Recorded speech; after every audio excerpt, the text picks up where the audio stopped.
अस्सलामुअलैकुम दोस्तों।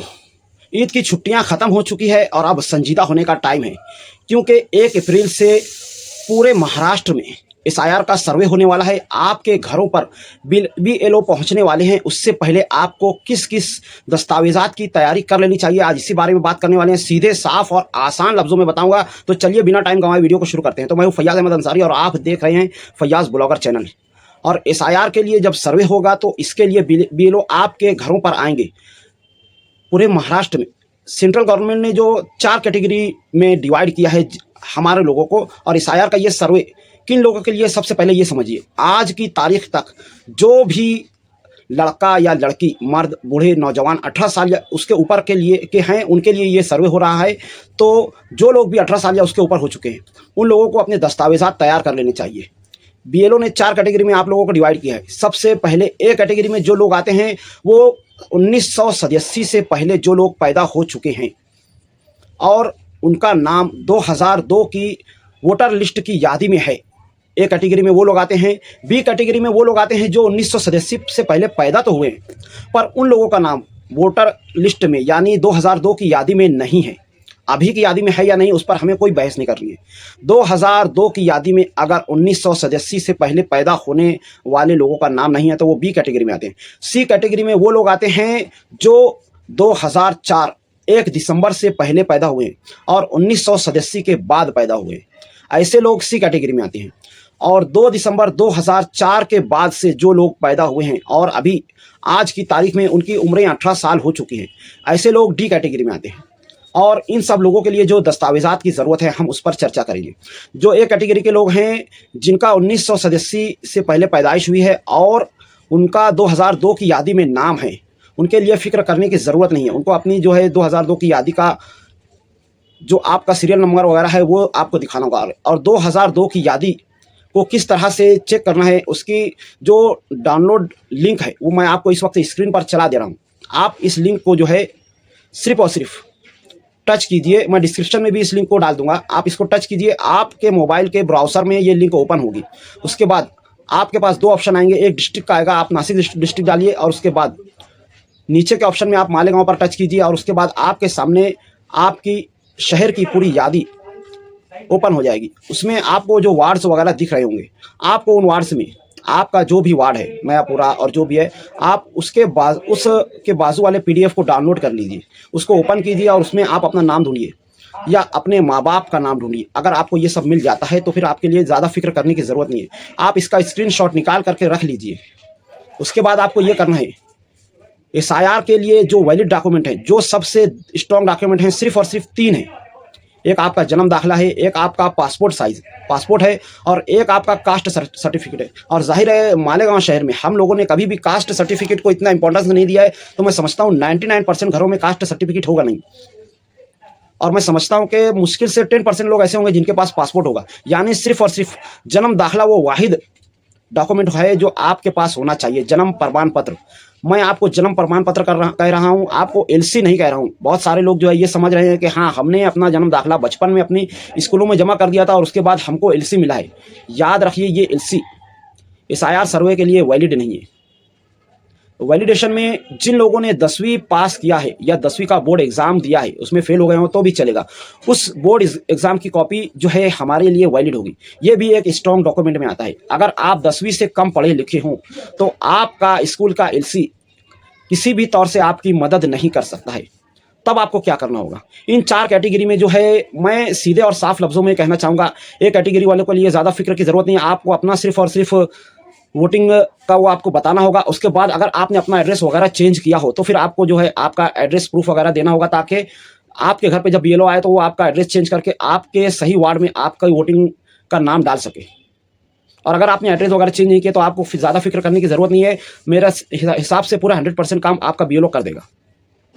अब जो बी कैटेगरी में लोग आते हैं और इन लोगों को ये टेंशन है कि उस वक्त हम वोट नहीं दे रहे थे, अब उन लोगों को ये करना होगा कि आपको अपना तारीख पैदाइश और जाए पैदाइश के प्रूफ के तौर पे आपको अपना जन्म दाखिला बताना होगा। और अगर आपके पास जन्म दाखिला नहीं है तो 10वीं का बोर्ड का एग्ज़ाम सर्टिफिकेट आपके लिए चल जाएगा या 12वीं का। अगर वो सब भी नहीं है तो आपके लिए फ़िक्र करने की ज़रूरत है, क्योंकि अब आपके पास कोई स्ट्रॉन्ग डॉक्यूमेंट नहीं है। पर इसके लिए भी आपको ज़्यादा टेंशन लेने की ज़रूरत नहीं है। आपके माँ बाप में से किसी का होगा तो आप उसको बता करके अपने स्कूल के सर्टिफिकेट वगैरह के साथ अगर डालेंगे तो शायद बीएलओ इस बात को मान जाए और फेस 1 में आपको क्लीन चिट मिल जाए। यहाँ पर अगर आपको क्लीन चिट मिल जाती है 1 अप्रैल के बाद 1 महीने का जो टाइम दिया गया है बीएलओस को, उसमें अगर आपको क्लीन चिट मिल जाती है तो आपको आगे फिक्र करने की ज़रूरत नहीं है। पर यहाँ पर भी अगर आप खुद को साबित करने में फेल होते हैं तो फिर यहाँ पर आगे के फेस में आपको काफ़ी मुश्किलात हो सकती है, पर घबराने की ज़रूरत नहीं। उसके बाद जो बी कैटेगरी के लोग हो गए हैं, सी कैटेगरी और डी कैटेगरी के जो लोग हैं 2004 से पहले जो पैदा हुए हैं या 1987 के बाद जो लोग पैदा हुए हैं, उन लोगों को चाहिए कि अपने माँ बाप का 2002 की यादी में नाम तलाश करके रखें। मैं स्क्रीन पर और डिस्क्रिप्शन में ये लिंक दे दूंगा, आप लिंक पर टच करके जो है 2002 की यादी में अपना नाम तलाश कर सकते हैं। जाहिर है ये हज़ारों पेज की यादी है, इसमें आपको अपना नाम तलाश करने में दिक्कतें आएंगी, तो आप अपने वार्ड के ताल्लुक से अपने आसपास के लोगों से, अपने मोहल्ले वालों से जानकारी लीजिए और आसानी से वो पीडीएफ वगैरह डाउनलोड कर लीजिए जिसमें आपके माँ बाप का नाम मिल जाए। माँ या बाप में से किसी एक का नाम भी मिल जाएगा तो सी कैटेगरी के लोग पास हो जाएंगे, उनको क्लीन चिट मिल जाएगी, क्योंकि उसमें 2002 की यादी में आपके माँ या बाप में से किसी एक का नाम होता है। तो उसके बाद आपको सिर्फ और सिर्फ अपनी तारीख और जाए पैदाइश के तौर पे आपका जन्म दाखिला जो है सबमिट कराना होगा और आप फेस 1 से क्लीन शीट आपको मिल जाएगी और आगे आपको परेशानी की कोई बात नहीं है। इसी तरह जो डी कैटेगरी के लोग आते हैं 2 दिसंबर 2004 के बाद जो लोग पैदा हुए हैं और इस वक्त वो 18 साल के हो चुके हैं, उन लोगों के लिए माँ और बाप दोनों का जन्म दाखिला लगेगा और दोनों में से किसी एक का 2002 की यादी में नाम रहना ज़रूरी है। और इसका आप डिटेल स्क्रीनशॉट अपने बीएलओ को दिखा देंगे तो आपको भी क्लीन चिट मिल जाएगी। अब यहाँ पर हमारे मालेगांव शहर में ज़्यादातर यही होता है कि 99% लोग सिर्फ और सिर्फ यही समझते हैं कि स्कूल का एलसी हमारे लिए काबिल एतबार है क्योंकि हमने जन्म दाखिला स्कूल में जमा किया था और उसके बाद हमको एलसी मिल गया था। आपको समझना पड़ेगा कि एसआईआर, एनआरसी, सीए के लिए ये चीज़ें मुश्किलात पैदा कर सकती हैं क्योंकि ये वीक डॉक्यूमेंट के तौर पर माना जाता है। स्ट्रॉन्ग डॉक्यूमेंट के तौर पर LC, leaving certificate, school leaving certificate को नहीं माना जाता है क्योंकि ये स्कूल के प्रिंसिपल ने इशू किया होता है।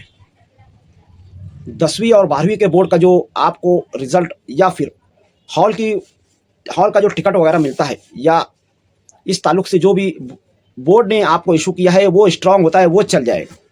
लेकिन जिन लोगों ने 10वीं से कम की तालीम की है या स्कूल में 1-2 क्लास ही पढ़ी है उनके लिए काफ़ी मुश्किलात पेश आ सकती है। इन लोगों को फेज़ 2 के लिए भेज दिया जाएगा।